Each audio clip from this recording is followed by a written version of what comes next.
에즈벌이 부흥의 시작. 하나님의 사랑을 알기 전에는 자리를 떠나지 말라. 한 청년이 일어나 회개를 하면서 시작되었다. 그 외에 순서도 없고 진행자도 없고 조용한 분위기에 자발적으로 지속되었다는 것은 누구든지 알고 있는 상황인데, 연일 부흥이 일어났어요 라는 제목의 영상만 올라오지만 그 부흥의 결과로 미국에서 어떠한 열매가 맺혀지고 있는지는 아직 시기상조인지 별다른 소식이 없습니다. 예배 중에 귀신 축사가 일어나고 서로 기도해주고 가난한 학생에게 물질을 나누는 것은 보았는데, 이건 굳이 부흥이 아니더라도 얼마든지 있는 일이라 이슈가 될 사안은 아닌 것 같고, 결국 그곳에 참석한 수많은 사람들의 삶을 통해 그 부흥의 열매가 어떻게 맺어지고 있는지, 1970년에도 같은 부흥이 있었지만 미국 사회의 그 후를 살펴보면 이번 부흥이 진정한 부흥인지, 그것으로 인해 누구나 알 수 있는 변화의 열매가 맺히는지 보면 되겠죠. 들뜨고 흥분되고 감격의 분위기, 성령의 임재, 당연합니다. 하지만 이번에도 사람들이 언제나 그랬던 것처럼 그것만으로 끝을 낼 것인지는 각자의 책임이겠죠. 평양도, 1970년 에즈버리도 왜 지금까지 이어지지 않았는지 보면 됩니다. 이제 돌이켜 한국을 보자면 역시나 잠잠합니다. 특별할 것 하나 없지만 강력했던 부흥의 바람. 한 청년이 일어나 진정한 회개를 하고 하나님의 사랑을 알고자 하는 갈망의 결과를 지금 보고 있는데, 한국은 같은 일이 일어나기를 소망하며 부흥은 오직 성령님의 감권으로 이루어진다고 하지만, 정작 부흥이 일어난 현장과 비교해서 한국이 부족한 것은 단 하나도 없습니다. 오히려 십자가 복음에 회개를 누구보다 많이 외치긴 했는데 에즈버리와 너무 비교되죠. 방법도 몰라 여태 에즈버리와 정반대로 했는데 꼴만 우습게 되었습니다. 어디는 너무 조용해서 이상할 정도인데 세계적인 부흥이 일어났고, 어디는 그 난리를 부렸어도 아무런 결과도 없고, 빈 수레가 요란하다고 깊이 없는 한국 교회의 신앙심이 빚은 이 상황을 어찌 설명할지 암담할 것입니다. 이번 에즈버리를 통해서도 여실히 확인했지만 사실 부흥은 주셔서 일어나는 것이 아닙니다. 보신 것처럼 먼저 하나님의 사랑을 구하고 회개하고 일어났을 때 그토록 바라던 부흥이 일어났죠. 온 세상 사람들이 다 압니다. 그나저나 한국은 회개에 대해 누구보다 더 많이 강조하지 않았던가요? 근데 막상 부흥은 다른 모습을 통해 다른 나라에서 일어났으니 이를 어쩔까 싶어요.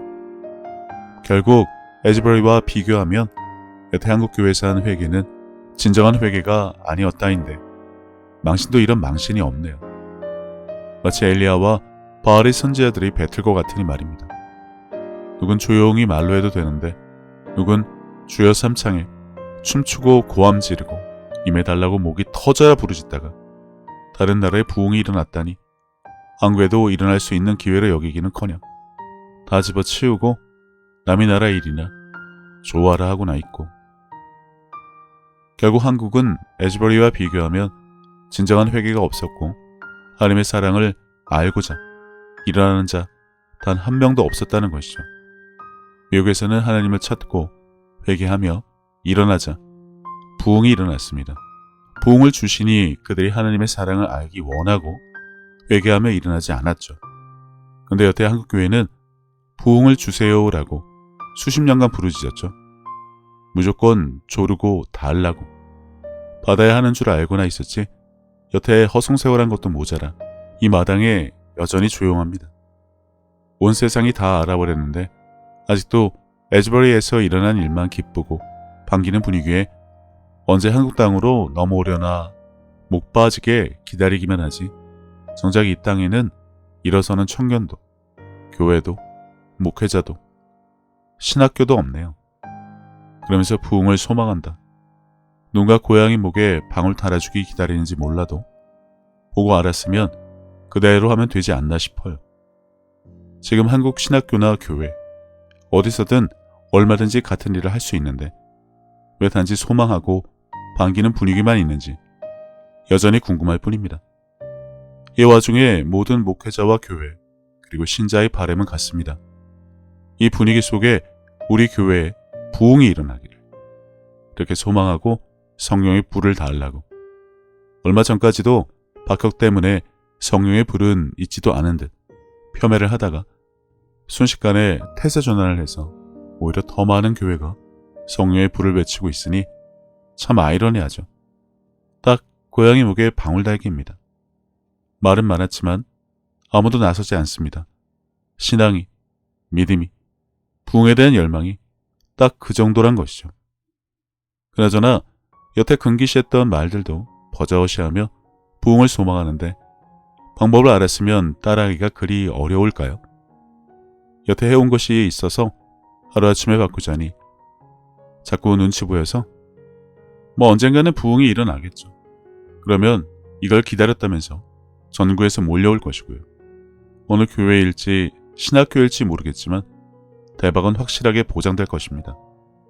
굿이나 보고 떡이나 먹을 생각이 아니면 이참에 묻어가는 것도 좋은 방법인데 여태 그토록 회개와 부흥을 목이 터져라 외치던 한국교회, 목회자, 청년, 미국 에즈버리의 실상을 보고 방법도 알았으니 당장에 앞다투어 따라하는 것이라도 차고 넘쳐야 정상일 텐데 따라하지도 않고 눈치만 보는지 정작 일어날 생각도 안 하고.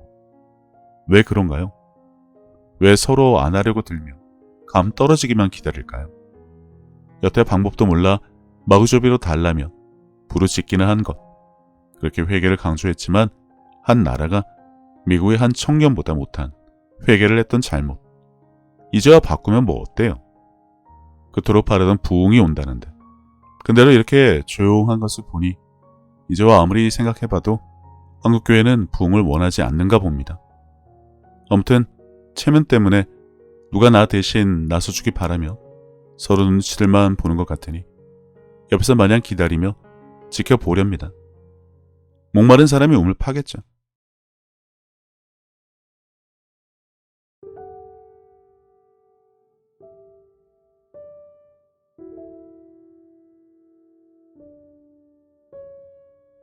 예수님께서는 내 마음을 다하고 목숨을 다하고 뜻을 다하고 힘을 다하여 주 너의 하나님을 사랑하라 하신 것이요. 둘째는 이것이니 내 이웃을 내 자신과 같이 사랑하나 보다 더 큰 계명은 없다고 하셨습니다. 생각해보면 믿는 사람들은 이미 하나님께 받은 것이 너무나 많은 것을 아는 자들입니다.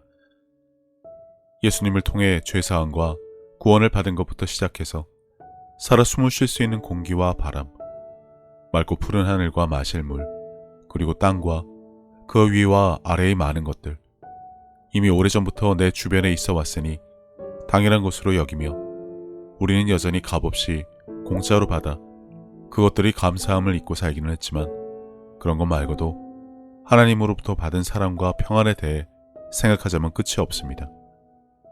하지만 사람은 하나님으로부터 받은 그 많은 은혜를 갚을 방법이 없습니다. 그래서 하나님께서는 내 이웃을 내 몸같이 사랑하는 것으로 그것을 대신 갚으라고 하신 것인지도 모릅니다. 그리고 지극히 작은 자에게 한 것이 곧 하나님께 한 것이라고 하셨으니 그분의 은혜를 알고 그분을 닮아가는 삶을 살아가야 한다면 지금 내가 살아가는 삶의 방향이 하나님과 나의 이웃을 사랑하는 올바른 길 위에 있는 것인지 한 번쯤 점검해 봐야 하지 않나 싶습니다.